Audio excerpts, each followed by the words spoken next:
Coffee break today, sponsored by OVD Kinegram. A reminder also that throughout the day, we have coffee available on the 5th floor, sponsored today by Entrust Datacard. And speaking of Entrust, our next speaker is from that organization. He is John Bijani. He is product manager, and he's just so dying to get on stage here and tell you all about his good products. So John, please, the floor is yours. Thank you very much. Which button does what? Just go forward, backward? Yes. That's fairly obvious. Good morning, everybody. I hope everyone enjoyed their coffee. I didn't get a chance to have any yet. I'm by nature somewhat of a jittery person, and the last thing I wanted to do was have an extra boost of caffeine before coming up here. So today what we're going to talk about, or what I'm going to talk about, and I hope to provide you some good information, is what we're calling the Enhanced Digital Travel Credential. What I want you to keep in mind as we go through this talk is I want you to think about your own travel experiences, perhaps the travel that brought you to the ICAO symposium this week. I came by train, so my experience was very relaxed when I came from Ottawa, but I do travel quite a lot in my position.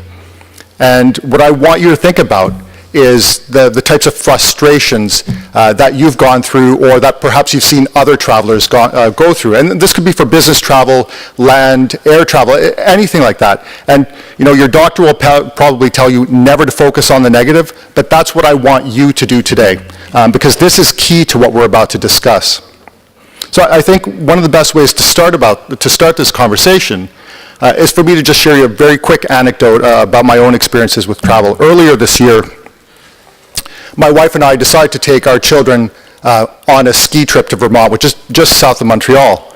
My wife, being of a particular sort, had everything done in advance. She had booked everything. She had taken all of our passports, the children's birth certificates. I even think she opened up all the passports to the picture page before slipping it into the envelope and setting it aside. So that, you would believe, would make for a very simple, easy travel experience. And for the most part, it does. But when we got to the border crossing, which was a very small one, which we had selected because we knew it would be fairly quiet, we discovered that there were maybe 6, 7, 8 cars in front of us. But it still took nearly, I think, about a half an hour before we were through the crossing. And our own experience was very simple. We got to the crossing. You know, my wife handed me the envelope. I tore out the passports, passed them up to the border agent. We told our kids in advance, please don't say anything, be quiet, don't fight. We want to get through this quickly. We want no hassle. So they sat back in the back quiet, which they never do. Of course, the border agent swiped the passports one by one, looked at them one by one by one, looked in the car, asked us to roll down the back windows, checked to make sure the kids were our kids. And then we were through. The process probably took maybe a minute and a half to 2 minutes. But like I said, the whole experience was probably about a half an hour's wait. So why did that happen? It happened partly because not everybody's married to my wife. So not everybody is as organized as my family is. So when they get to a border, whether it's at an airport or whether it's a land crossing or even a sea crossing, the fact is many of them aren't prepared. And the process of carrying around multiple passports to represent each of your family is a bit of a cumbersome process. Again, all of you have probably had the experience of standing in an airport at a gate, trying to board, and you're staring at all the other people who unbelievably don't know how to get their passports open with their phones and dragging their coffees and their bags behind them. And a lot of that happens because we've moved into a digital age. Our travel, when we board now, we no longer, well, many of us don't board with paper boarding cards. We take our mobile phones. The problem is mobile phones, of course, shut off when you're holding them and they don't fit well with your passport. So wouldn't it be ideal if you could present one credential when you're traveling? So the reason we have the passport that we have today is it's an evolution. In the last few decades, we've gone from simple paper type of travel documents to very complex travel documents that have incredible material sciences built into them, from different weaves of fibers to inks to laser engravings and holographs, and all of that is done to thwart attempts at fraud. We try to make it as difficult as possible to remove the photograph from the main page of a passport so that we can detect fraud. And this is part of the challenge for a border agent, is that they need to physically investigate that passport, make sure that it is authentic. At the same time, about a decade ago, we introduced the EMRTD. So now we've got a chip built into the passport, which has enhanced security even further. And that's really the fundamental reason for the chip, is it provides an extra layer of security. So we need to keep the passport around. There's no reason that we should consider the passport as dead and gone. Certainly we're going to require it for many years. And going back to my story about traveling and crossing the border,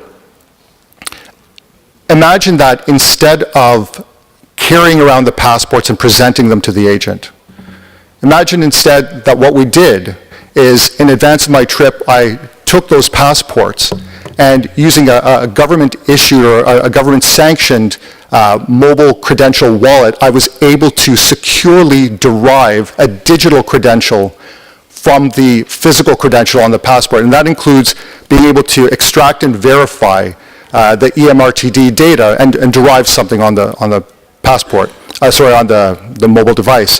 And we'll talk a little bit about what you can do once you do have that credential on. So now what would it look like? Well, as we approached the border station, perhaps there's a Bluetooth beacon sitting somewhere in the station, and it's advertising a fact saying, "You are here, you are here."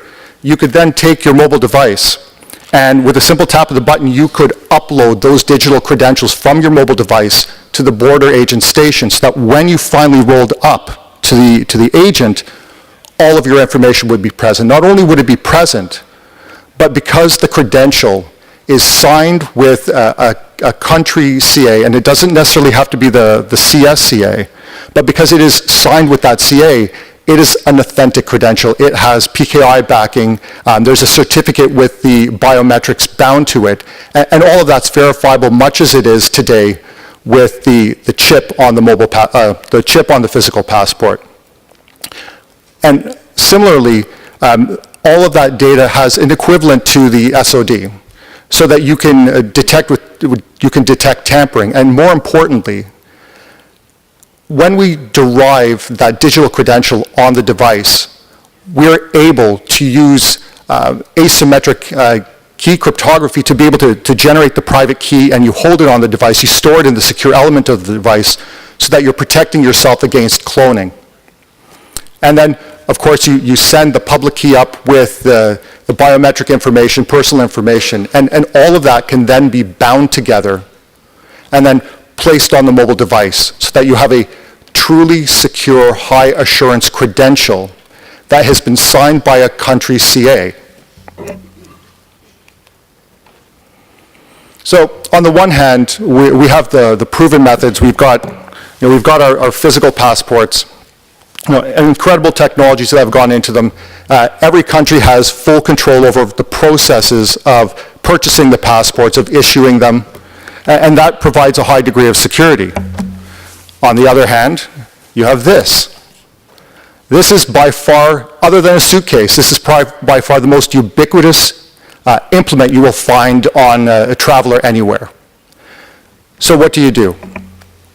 The ideal is to find some way of marrying these two together, so that you get the benefit of both worlds. You carry this as a backup, but this is your initial document. This is a companion to the passport. They both share a number of characteristics. So again, the passport has proven authenticity in it. A border agent can examine it under different types of lighting and look for the various physical security features. There's integrity that's found in the e-chip of the device of the passport. where the biometric information, the MRTD information, has all been encoded, hashed, signed again with the country signing CA, and so is verifiable. And of course, the provable rightful holder. So the person holding the passport, the biometrics match them. Similarly, you have that on this. There are some challenges, of course, to a mobile device. The country doesn't issue mobile devices. We're going to talk in just a moment about what a state can do to try and provide enhanced security verification of the device prior to putting a credential on it. But once you've got that credential on, if you've got something like a secure element or a secure enclave in the case of Apple versus Android, you're able to be assured that the credential hasn't been tampered with. The worst that can possibly happen is that an attacker somehow obtains the phone and manages to delete the credential. They certainly can't modify the biometrics. They can't modify the personal information because of the cryptographic features of certificates. Of course, the provable rightful identity, again, the biometrics are stored on this much the same way as they're stored on the physical passport, with the exception that once they are on your mobile device, there are many things that you can do with them. We're going to talk just briefly about the layered model. So again, what we need to do in advance of being able to deploy the credentials, we have to be able to trust the device. Once we can trust the device, then comes the particularly tricky part of being able to verify the identity of the individual who's holding that device, because this is meant to be a form of remote onboarding to simplify the process, especially for states and nations where consulates or passport offices are spread over a large geographic region. You can reduce the issuance of an updated passport or an updated credential from weeks to minutes or seconds. And once you verify the identity, then you're able to put that credential on.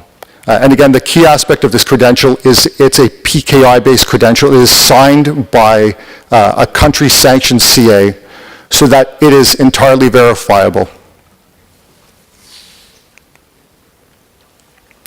So at Entrust Datacard, we have our identity platform really is composed of three main phases as the traveler goes through the process of bringing their digital travel credential to life.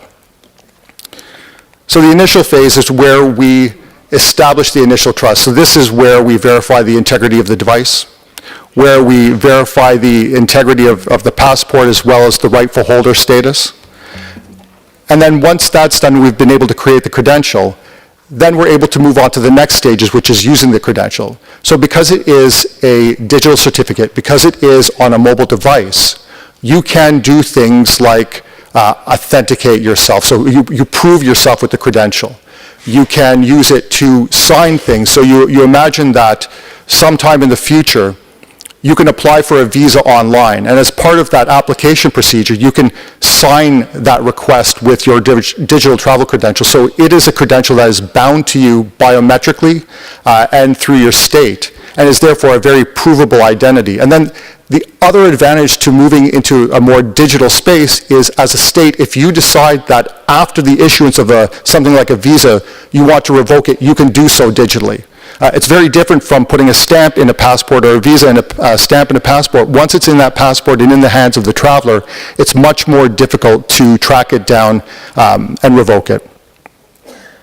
And then throughout the entire process, we want to continue to maintain trust in the device. We want to be able to maintain trust in the credential and in the individual.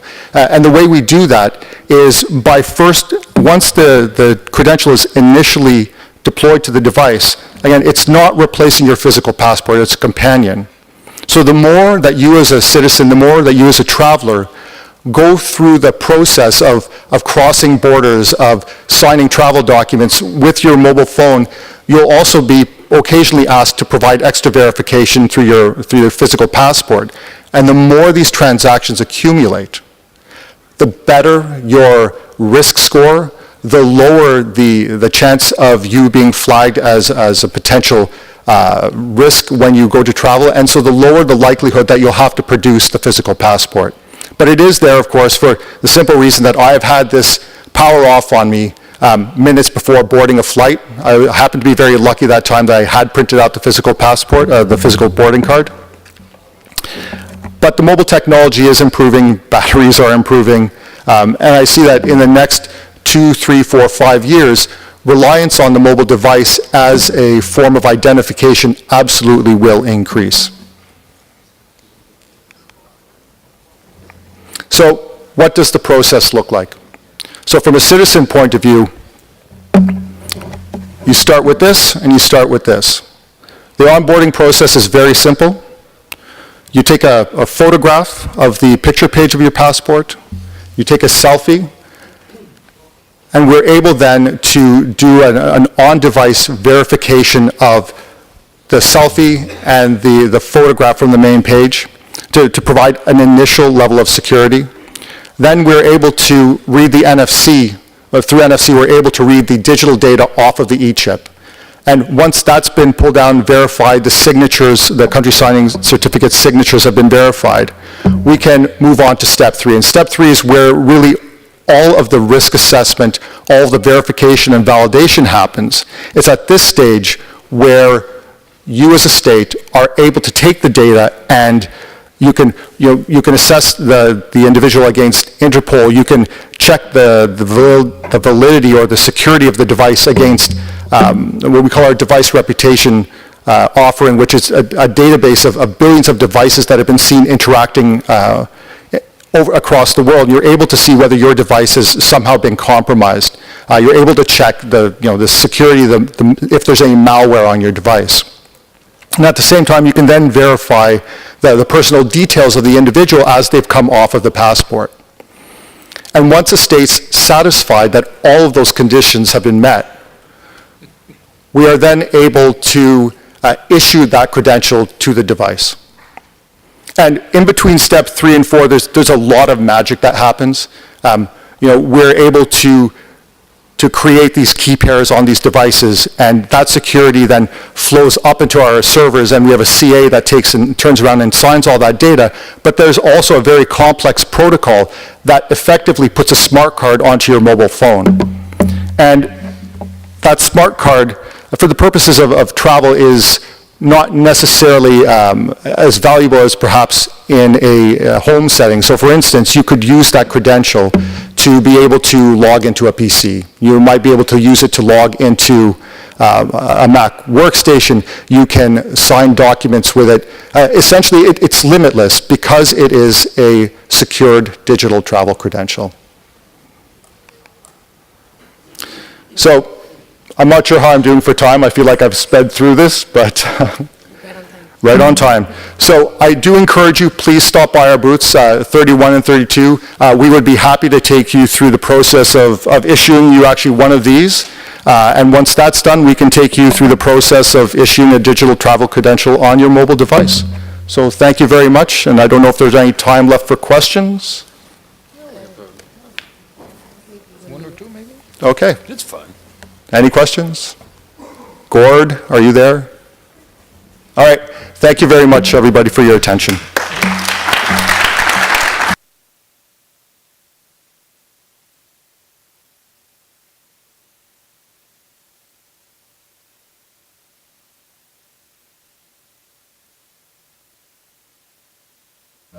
Much better, much better. So thank you for inching ourselves way into the future. I think we're all going in the same direction. And to travel just a bit more into the future, we have with us now from Idemia, Isabelle Poulard. She is VP, Passport and Driver License, Citizen Identity, and Public Security. So the same themes are coming back with different explanations and different products, innovations, and so on. So we're very much looking forward to your presentation.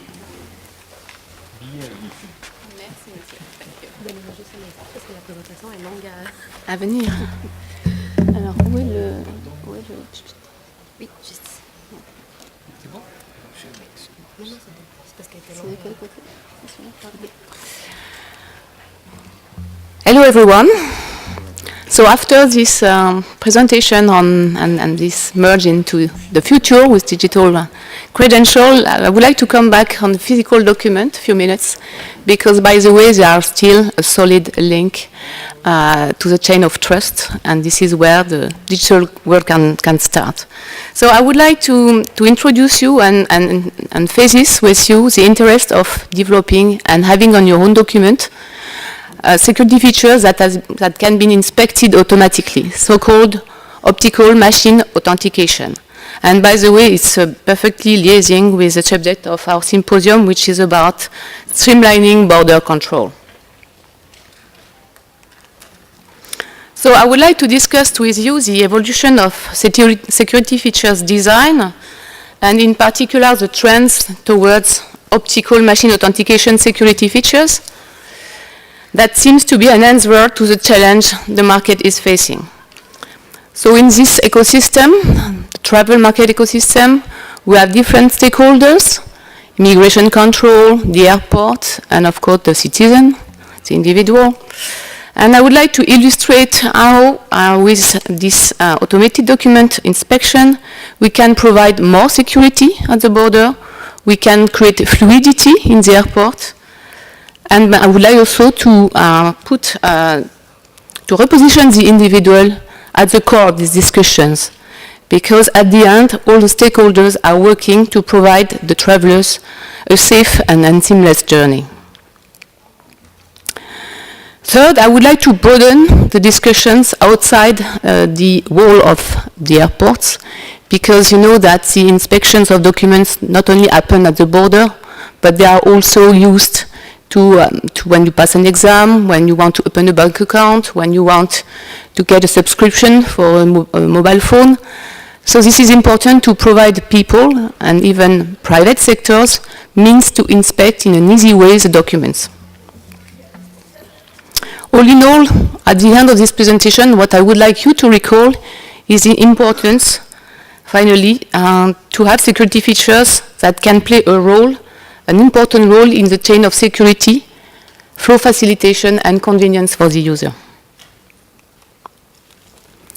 So our first challenge about security, as a matter of fact, you all know that you can travel without having a chip working on your passport. Chip is great, of course, but you can cross the border with a simple paper document or with a chip which is not working. So it's important to introduce manual inspection of physical security and of course we can't be sure if we do this manual inspection that it's 100% sure. Let me tell you a story about a travel that I had in June to move to a ZW event. Maybe you attended also this event in London. So I was leaving Paris early in the morning, 6 o'clock, and arrived at Gare du Nord station to go to London, and there were a queue like 10, 15 meters. Nobody was moving. We were out standing there. There were a problem, apparently. After a few minutes, finally, it was moving a little, and I see on the hand left side a lane that were working a bit speeder. So I say, okay, I take it. I go this way. And I arrived at the gate, and there were very little people before me. Super. I put my passport on the reader, and finally it was not working. I had a problem with the chip reading, and so it was rejected, and I had to go to the manual inspections. I came there. There were a guy, everybody was very nervous because of the crowd, and of course people didn't want to miss their train. And the guy put the passport on the reader and see that it was indeed not working, and it just, with the stress, with the fact that he was working for 30, 45 minutes inspecting documents, didn't have the availability, etc., to really make a true verifications. So what did he do? Wouldn't be more easy to people having just a scanner that can check that the physical security, where the chip is not working, are fine and can be inspected to prove that the document is authentic? Of course, all those challenges coming from the fact that we see a growing air traffic. And we know that the number of travelers is about to double, if it's not triple, in the coming years. So this is a real challenge to, in the same time, provide more security and fluidity. And for us, obviously, as a user, the interest, we don't like to queue. We don't like to queue, and we don't understand when we can't, use the e-gate because the chip is broken or because the antenna has an issue. So finally, what would really make sense is to embark on your document, on your passport, on your ID cards, security features that the machine can verify in an automated way.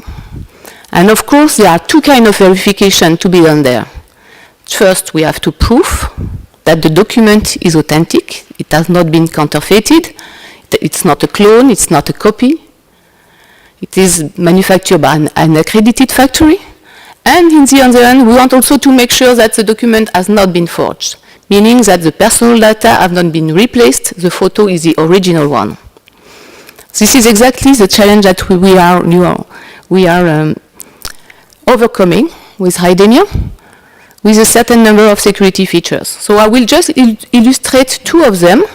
One, it's called lasing, which technology is a kind of, it's a laser image, a color laser image, engraved in the polycarbonate, which is made of a very specific structure.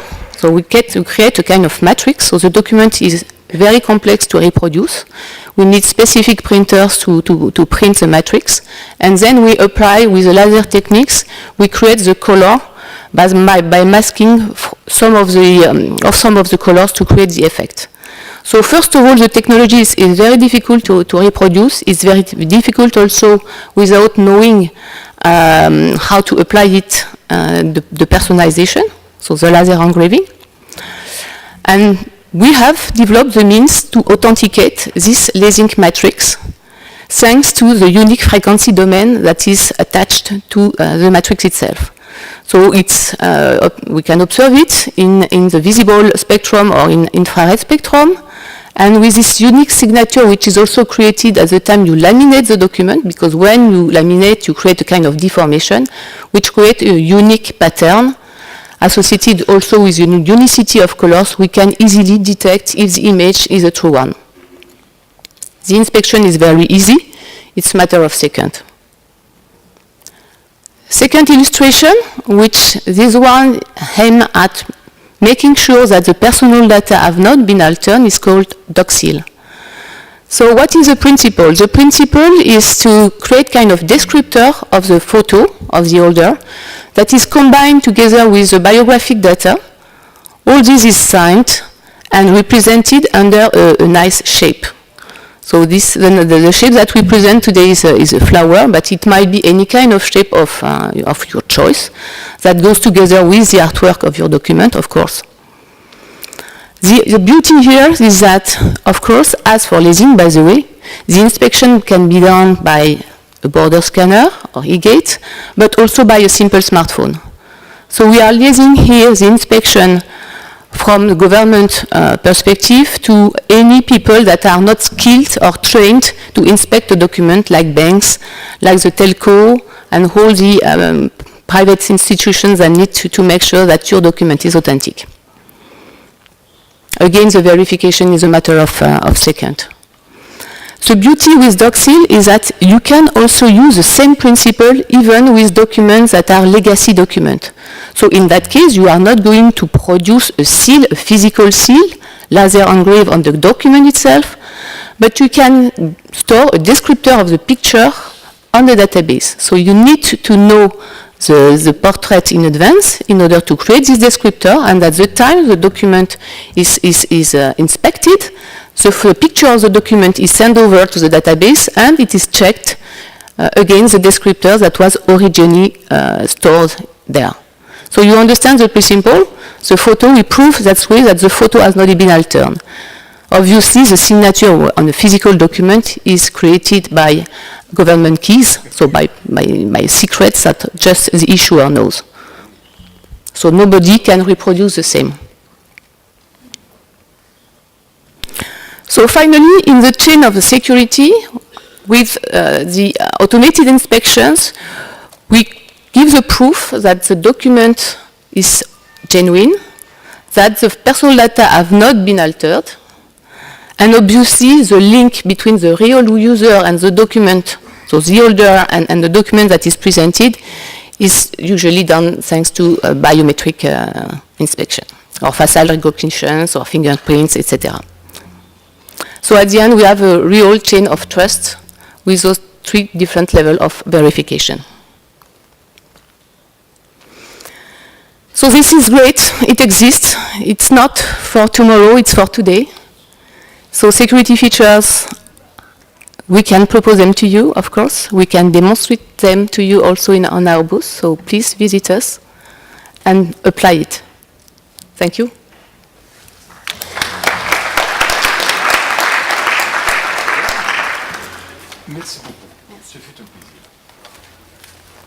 Maybe you have questions.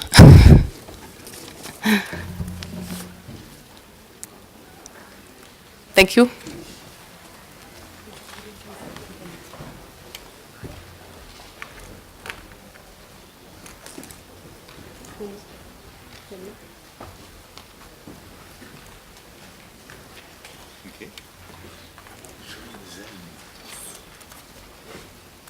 C'est bon.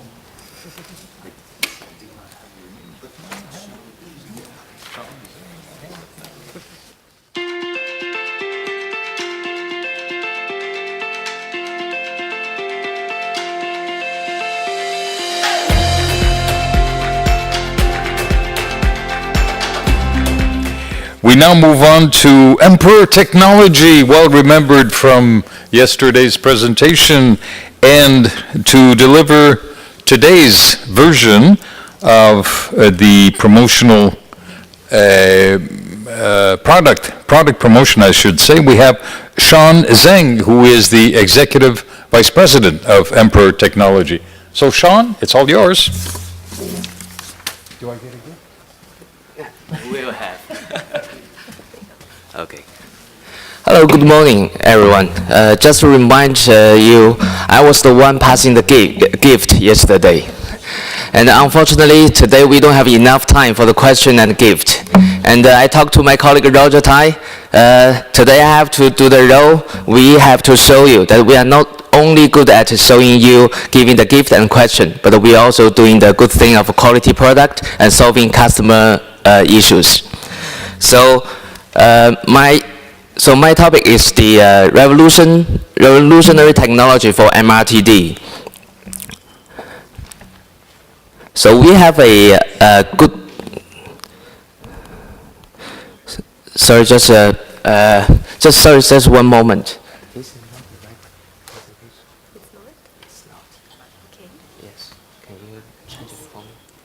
Yesterday the one is correct. Yeah, just 1 minute because we have to switch the presentation. So what we want to introduce today is a little bit different. We are a company doing technology for personalization and the digitalization of identity. So today what we are going to introduce is the multi-layer personalization technology, whereas more traditional document security. So later we will show you how it works. The same as yesterday. It's the only one that I have. Is that one you have? Yes, it's the same as yesterday. The single document.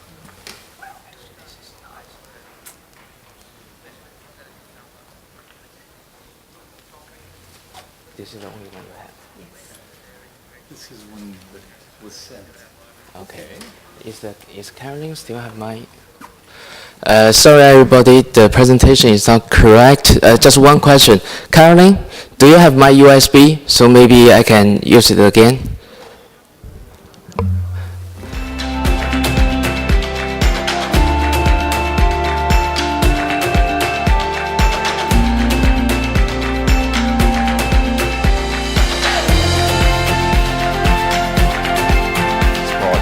What we are doing for the most 20 years in the past is mostly data page with polycarbonate base and laser engraving. And also we have inkjet with paper.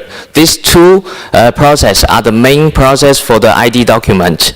And what we have been discussing is, can we combine the PC polycarbonate and color instead. So once we combine together, we can give a true color of the document.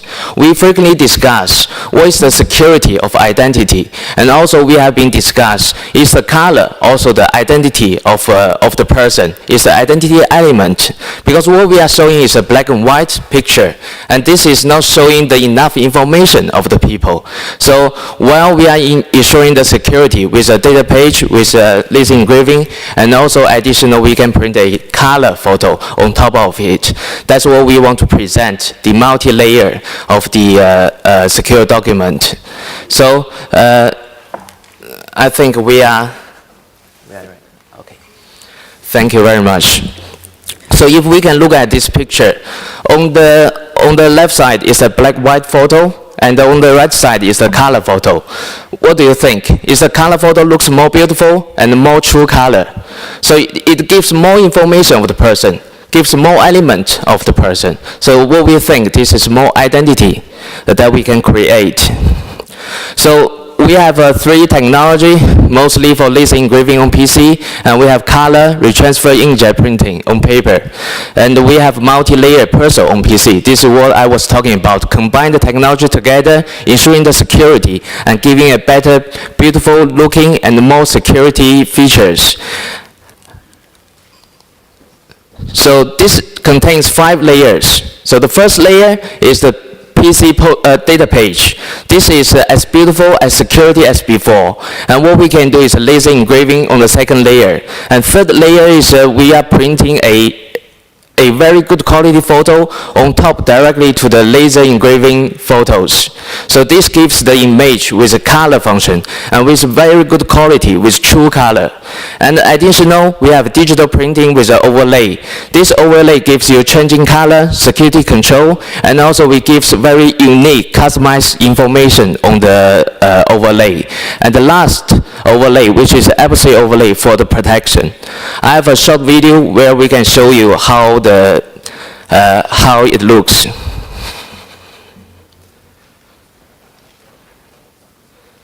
So if you can see the overlay and the color photo, which is showing a very good quality.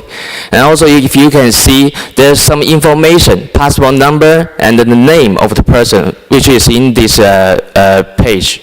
This is customized, personalized in the same process of the personal machine. So if you can see on the bottom, there's a name on the top of the passport. So the photo quality, which is good for all the nationalities. This gives the more flexible to the secure document. And about this technology, we have developed since 2009. And until today, we have some of the rewards. 2014 in France, the SISMI in Entrust Tech, and 2015 SISMI Award.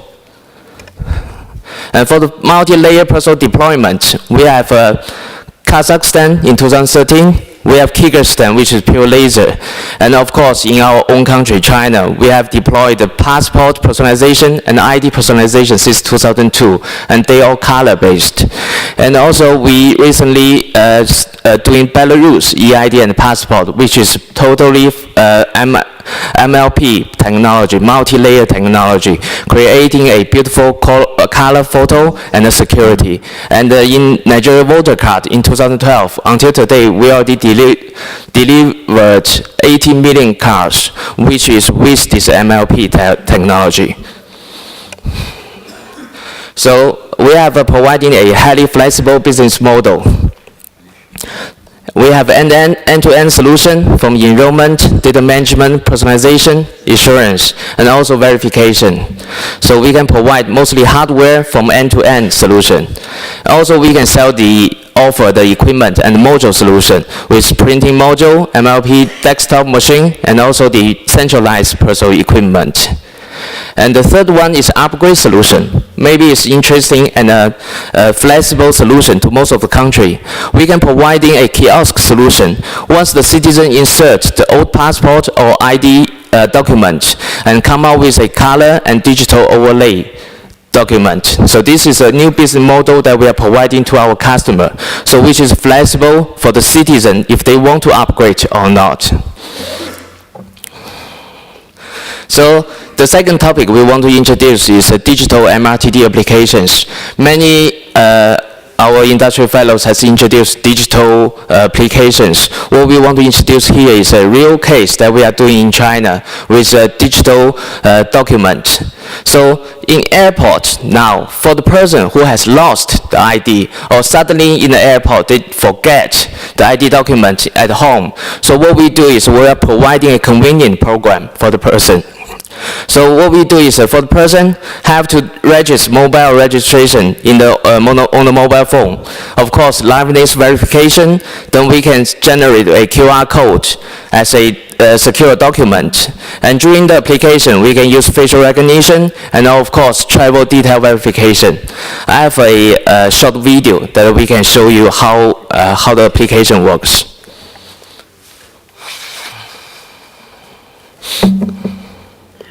So this is the product that we have in the booth. If everyone want to have a look, we can show you at the booth. So the first step is swipe the scan the barcode and fill all the information in the phone. Fill the personal information, of course selfie, photo. And then we check with the back end, is the data correct? And then we can generate a barcode.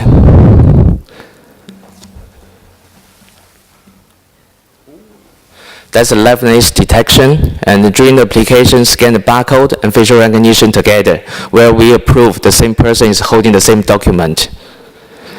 And there's two processes. One process, you can use this barcode and facial to exchange the boarding pass.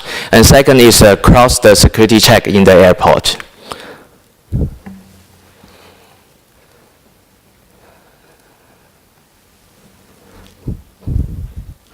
So this is the product that we have present.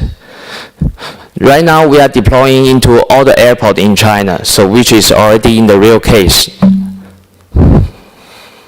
Of course, it can be used for border control and custom, a railway station, and a hotel.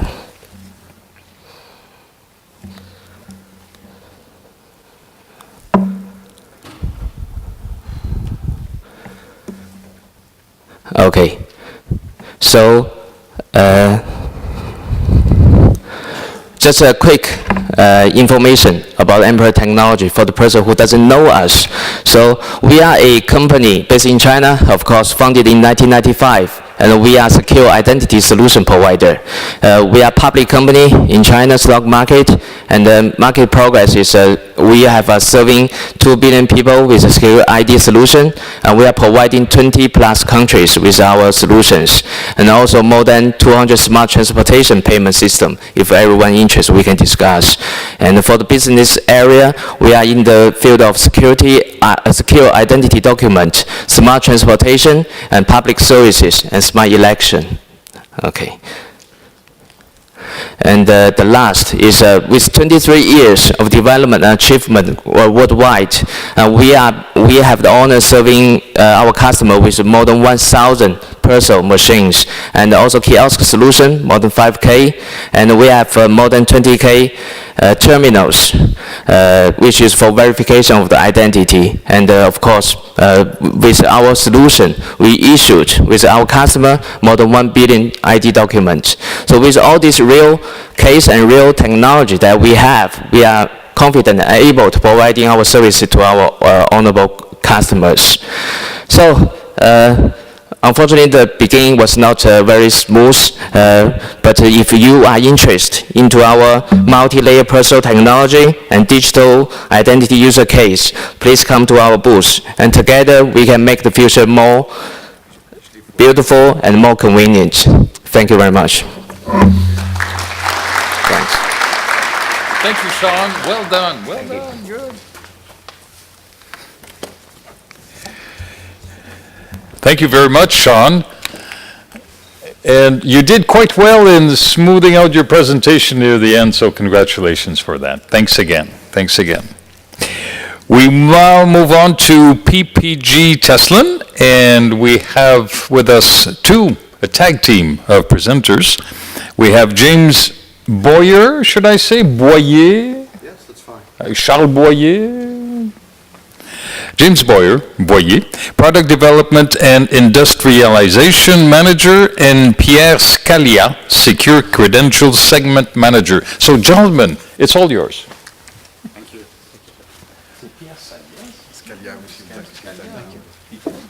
Magnifico, magnifico. Mi piace molto. So how does it work? I'm not sure.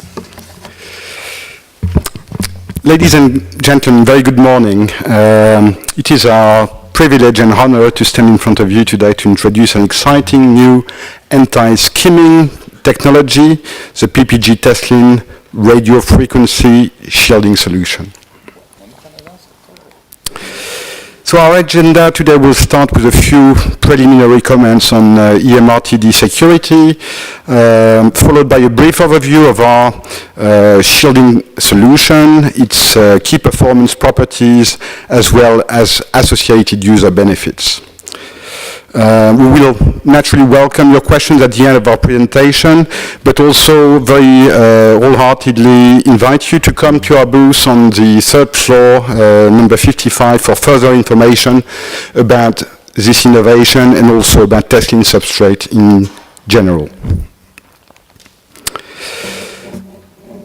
Starting with security in EMRTDs, as you know, in the context today, we're witnessing lingering world tensions, both internationally and domestically.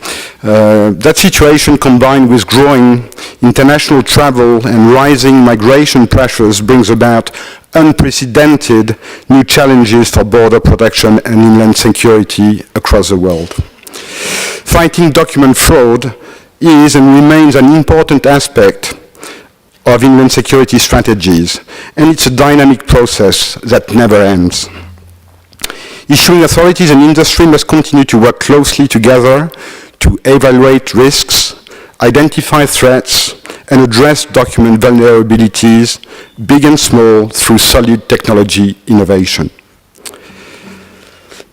With the advent of machine-readable travel documents, and in particular electronic machine-readable travel documents, raised the bar greatly, notably against counterfeiting and alteration, the implementation of new technology must continue, and it will be most effective when deployed as part of a layered document security approach. So let me get into skimming in more details. Most of you are familiar with skimming, but I will briefly recap and define the term and concept. So skimming is a type of document fraud that consists in illegally accessing the EMRTD chip and stealing digital personal data contained on the chip. While the latest generation of chip and data infrastructure makes skimming a much harder task, incorporating an effective radio frequency shield in EMRTD seems a logical next step to eliminate this risk completely. RF shielding additionally disables chip detection and successful communication with the chip when the passport book is closed. So, whatever mechanisms are already in place to secure access to the chip, you actually have a physical additional layer of security with a shield.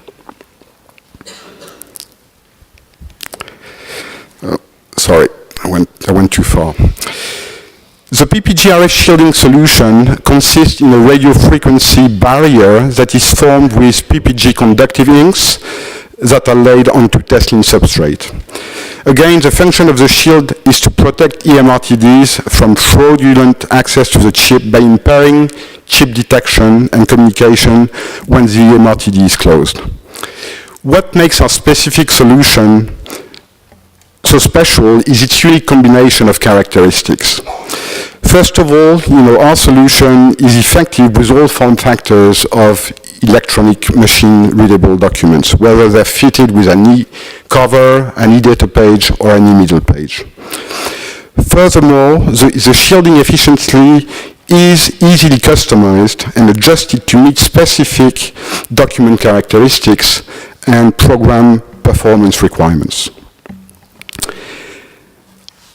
Our solution additionally provides strong tamper evidence security, the strong tamper evidence security that many of you know from the Teslin substrate inlays and e-covers that are deployed across the world. The Teslin RF Shield solution is extremely flexible and durable. It will enable meet and exceed the 10-year document service lives that most programs demand. So it doesn't affect in any way the durability of your document. And last but not least, our solution is easily incorporated into EMRTDs.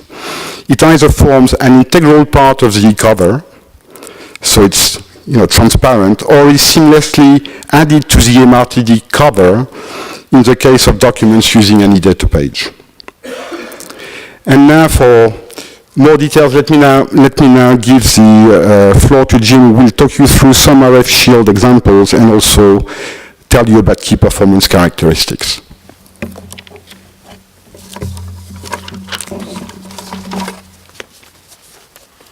Where's the clicker? Let's see if I can figure out how this thing works. Yes, good morning, everyone. As my colleague Pierre indicated, any solution for shielding should be simple, straightforward, and very customizable. And as a result of this, we have developed a wide range of different shielding design factors that can be customized to basically any requirement that you may have for any passport design. And what you see before you is but two examples of potential designs.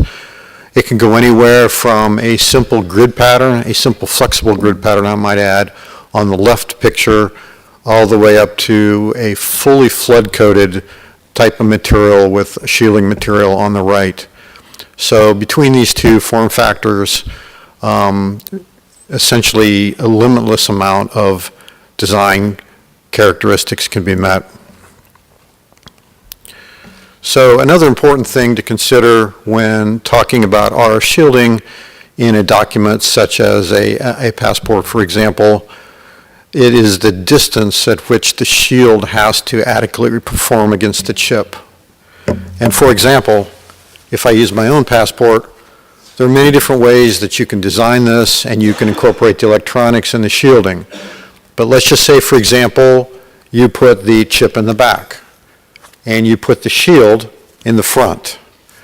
Now, in order to adequately shield the material, you've already got 3 or 4 millimeters of distance between the chip and the shield, the chip and the shield. And so already you need to be concerned about how any given shield performs at a distance.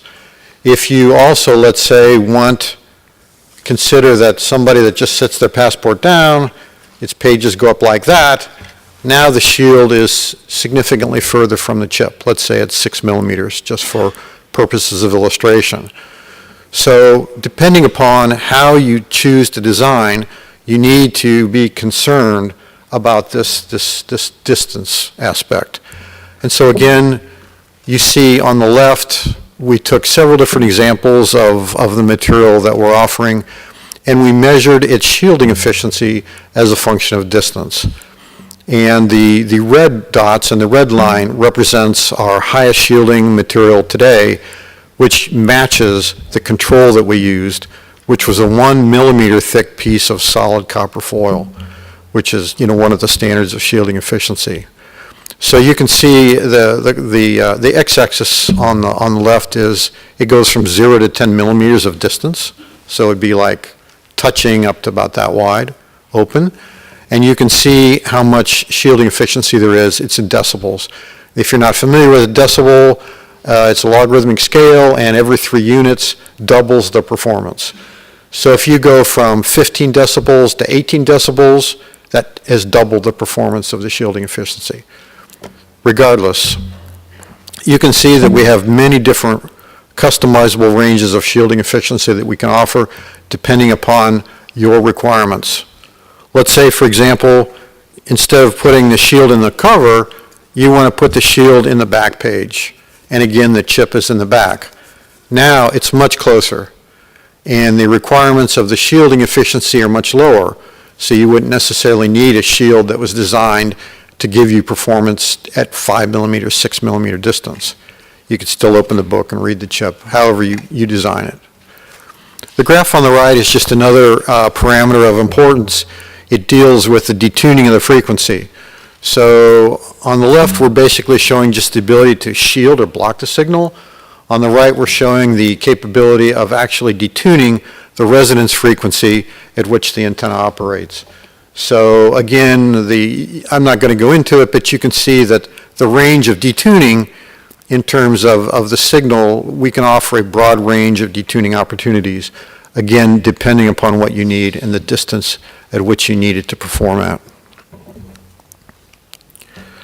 Finally, as my colleague indicated, anything that you want to put into an MRTD needs to be durable. It needs you need to have confidence that it's going to perform, and it's going to perform regardless of how the end user treats this particular document, right? So for whatever reason, it may get twisted, it may get bent, it may get distorted in any given way. Every time this thing goes in my back pocket, it gets bent, right? Well, so one of the things that has been designed into these materials is the ability to maintain shielding efficiency even when distorted, conformed to a surface, or stretched. And basically what I'm showing you on the display on the left, or the illustration on the left again, is some of our shielding material that I've stretched by hand by 200%. And even though that it's stretched 200%, the material has not torn, it is not broken in any way, it still maintains a continuous conductive path across the material. And on the right, you can see on the graph, I just took one of the examples, and I measured its shielding efficiency as the material was slowly being elongated. And so you can see on this particular example, the material could be elongated by 2% and lose no shielding efficiency whatsoever. So in a simple case of this document, as I bend it, it may get stretched a little bit in the center right, but you can rest assured that it won't lose its shielding efficiency. Even when stretched up to 10%, which was the highest I stretched it in this particular evaluation, it still maintained over 80% of its ability to shield the RF signal. So in summary, these materials have been designed to be customizable to whatever requirements that you may happen to have and the design of the document. So with that, I'll turn it back over to Pierre. Thank you, Jim. And finally, a few words on the benefits for the different stakeholders. The Teslin RF shielding solution can benefit governments, and to governments, it will efficiently address the document vulnerability and the security threat. And it will also address privacy concerns from some document holders. For EMRTD manufacturers, our technology increases the document functionality and value, and it meets an unmet market need for an easy, effective, and economical anti-skimming solution.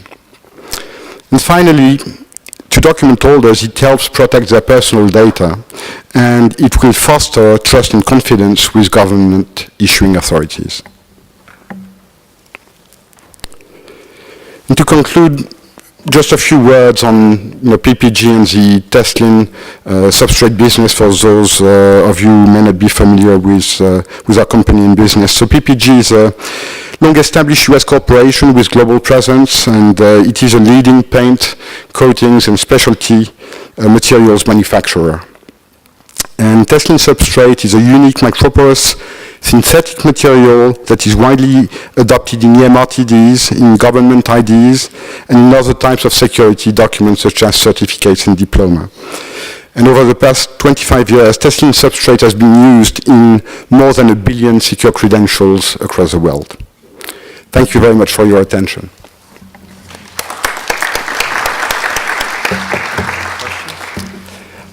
Are there any questions? Thank you again. Good. Thank you. Thank you, James. Thank you so much. Grazie.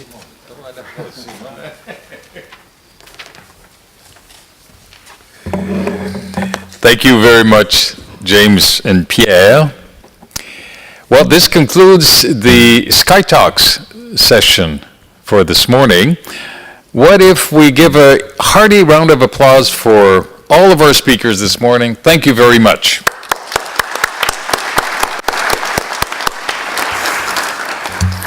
So now we're ready for lunch. Whoa. Lunch today is sponsored by Gemalto, and to make the presentation on behalf of that company, we have James McLean.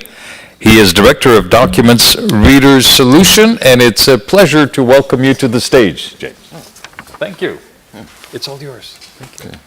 Thank you very much. Thank you for the opportunity to speak to you this morning.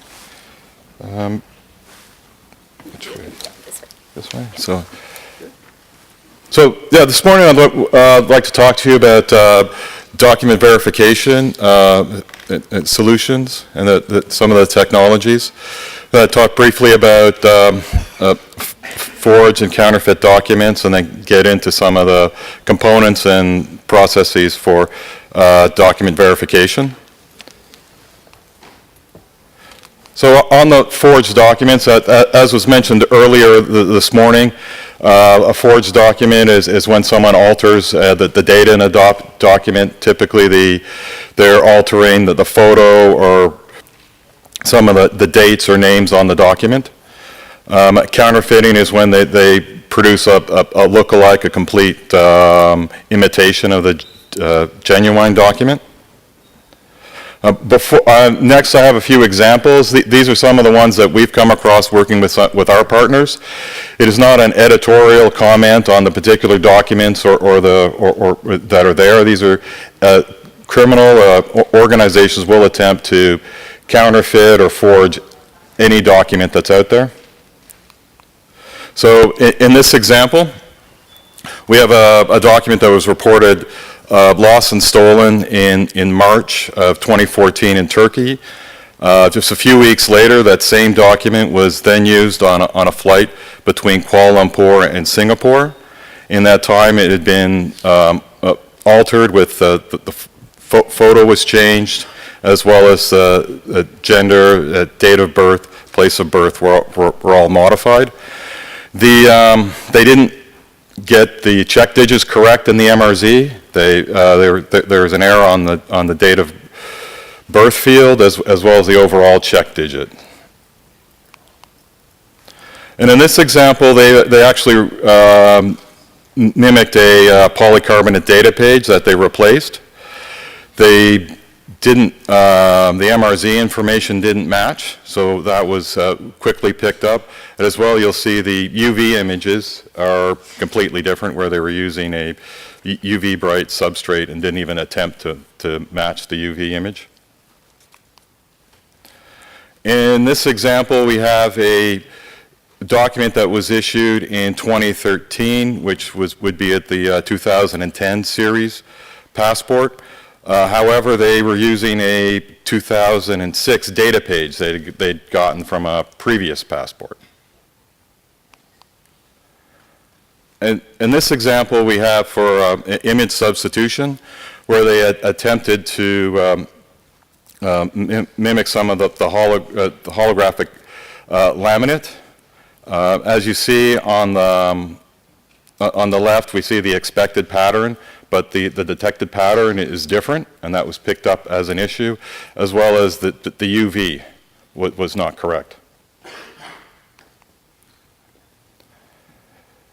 And in another example where we have where the chip and MRZ data failed to match the printed data failed to match what was in on the e-passport. We've also seen have reports of cases where forgers have been able to mimic e-passports, including all the cryptography. They don't have access to the country signing certificate, but all the other basic access control and other security features within the e-passport were mimicked and would have passed validation. Certainly we have reports of what we refer to as fantasy documents These are not real countries, but people still do attempt to use these. In this example, we have actually a legitimate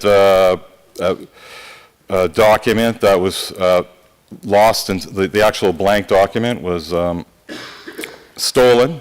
It was then personalized by the criminal organization, and it was detected via a query to Interpol's list of lost and stolen documents. And in this other example where we have it was a fraudulent use of a passport. So this is a legitimate passport, but by doing a biometric check between the person that was presenting the passport and the image, the printed image, and the image from the e-passport, they were identified as an imposter. So these are all just various examples of where criminal organizations attempt to forge documents and to use them, so, which emphasizes the need for having a strong document verification processes. So when we refer to document verification, I'm referring to machine-assisted document verification, where it's to assist in screening and determining whether the document has been properly issued. There are some very key standards that are quite useful. The ICAO best practices for optical authentication is a very comprehensive guidelines for implementing machine-assisted document verification, as well as the other documents out there. So I'll just walk through some of the operations. So the first step is on the capturing of the data, so capturing the image. So in this example, you see a document that's at an angle. So that's all part of the actual capturing process to be able to crop the image and straighten it. I include in there the RF processing to be able to retrieve the expected data groups. Then the next step is around identifying the document to determine the document type, the issuing country, which particular generation. And the example I have on the bottom, it's, in this case, it's purportedly a Luxembourg e-passport. But at this point, we're not very sure whether it is. So that's where we get into needing to do document verification, where we using the extracted data to do numerous verifications. That's on the MRZ, checking the document validity, looking at the various security features that are in the document.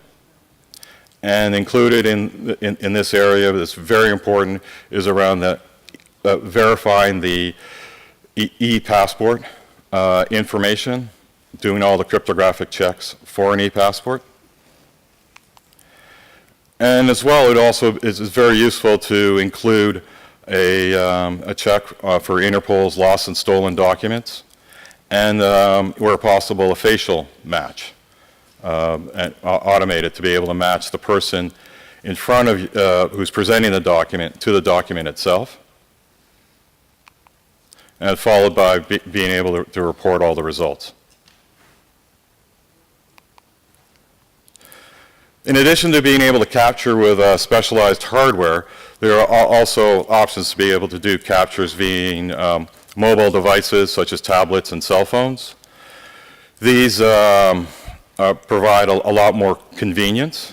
They certainly are able to operate in require less infrastructure.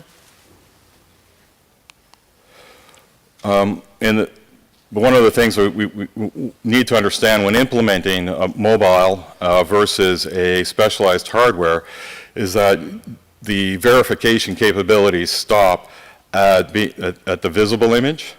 And an example I have here, a cell phone or tablet wouldn't be able to identify the UV features and use those for verification.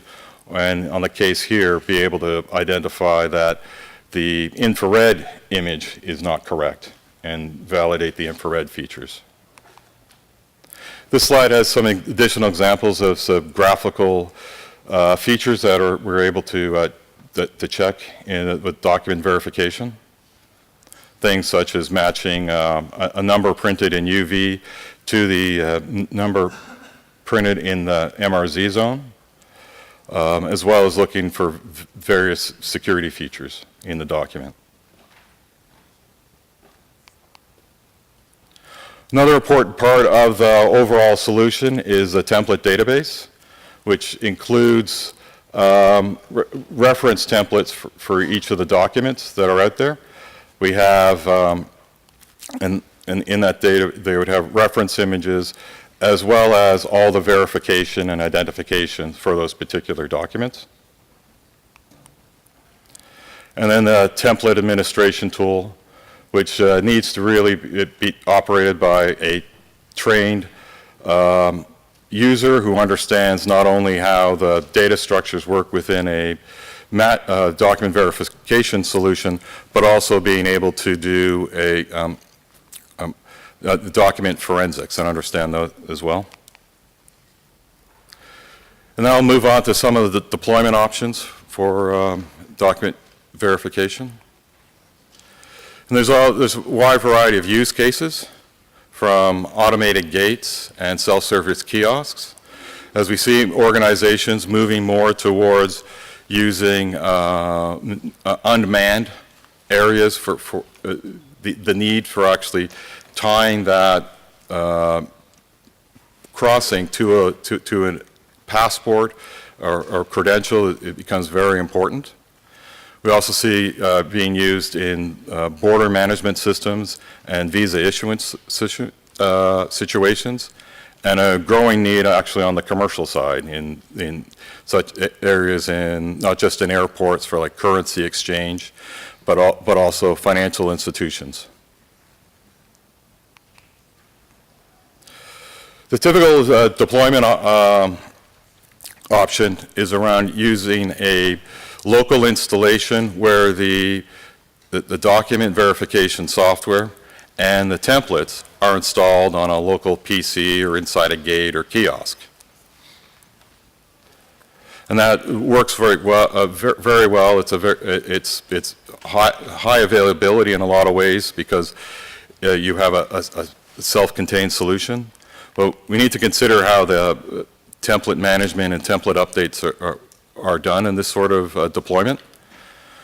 So you would have a template, the database management, which typically would be done by your the vendor or the supplier of the document verification solution. And as new documents are issued, or maybe adjustments need to be done to the thresholds and the verification checks. So these updates would then need to be pushed out, I guess, through the internet to the various countries or customers that are using the solution. If you've got a wide range of various locations and desktops and things, it is theoretically possible to push updates to them or have each workstation go out and query across the internet. There's a lot of security concerns around doing that. So we're seeing organizations moving to having an update server that is inside their organization, and then the updates going to each of the workstations or kiosks through that mechanism. Another deployment option is that is growing is around software as a service, where the document verification and the templates are hosted on a cloud system, service. This can be either done either internal to a government or an IT organization, or it can actually also be external, by a service provider. In this deployment option, the templates updates are fairly easy to be managed because all the templates are stored centrally on the servers. And then the only thing that you really need on each of the workstations or kiosks is the image capture information.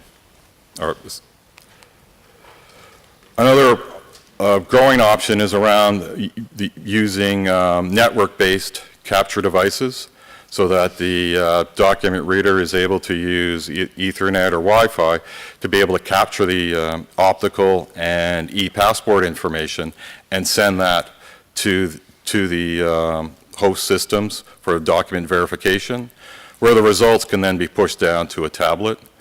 And that frees up the border control officers, as opposed to being tied to a desk. They can be moving around more. They don't have to be assigned to a specific location.